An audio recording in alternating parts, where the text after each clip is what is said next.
Ces années lycéennes de Maurice Genevoix à Orléans, puisqu'il entre en 1901 au lycée Potier, l'ancien lycée Potier, qui est devenu par la suite le collège Anatole Bailly, et puis une école. C'était un établissement de grande qualité, de grande classe, puisque c'est l'ancien collège des Jésuites, qui est devenu collège royal, et puis collège impérial.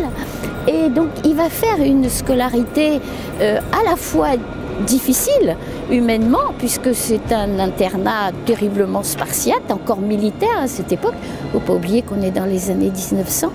Donc il y aura aussi des souvenirs un peu douloureux parce que c'est dans ces années-là qu'il perd sa maman, des souvenirs difficiles aussi pour l'enfant avide de liberté et qui est obligé de se plier à une discipline. Mais il reconnaîtra tout au long de sa vie la valeur et les acquis de ces années lycéennes à Orléans.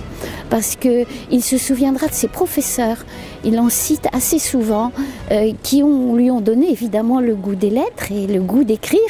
Donc tout est parti de là, quelque part, cette vocation d'écrivain. Et aussi le goût de la peinture et le goût des arts, puisqu'il a été toute sa vie passionné par le dessin, et c'est au lycée qui est vraiment cette vocation artistique a pris aussi son envol. Et puis la lecture. La lecture, c'est là où il découvre ses toutes premières passions, évidemment. Ça va être le livre de la jungle, ça va être Kipling, qu'il dévore. Et puis après, les années passant, ce seront tous les grands classiques.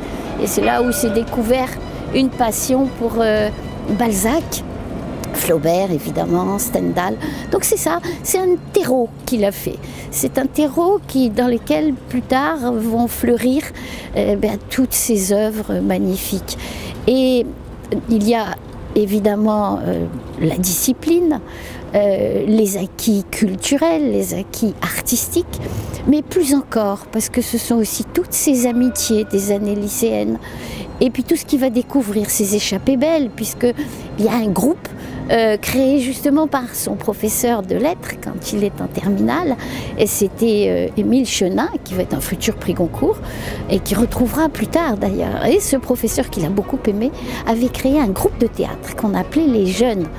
Et donc tous les ans, il faisait une représentation dans notre institut, vous voyez, qui est tout proche, qui n'a pas pris une ride, parce que c'est toujours notre belle salle de l'institut que Maurice Genevoix décrit d'ailleurs, et dont il gardera tout au long de sa vie des souvenirs très émus et enthousiastes, parce qu'il a toujours aimé le théâtre.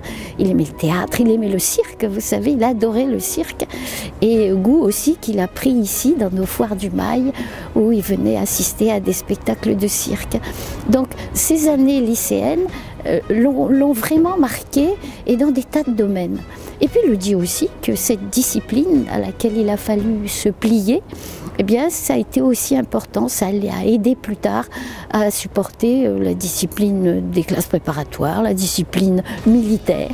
Donc il a eu a posteriori une vision très positive de ses classes dans ce lycée, et souvent il s'en souviendra avec tous ses vieux amis, ses vieux copains, puisque Edgar Faure a été aussi élève au lycée Potier, et puis Pierre Macorlan, qu'il connaissait bien et avec lequel il partage beaucoup de passions, dont celle du sport.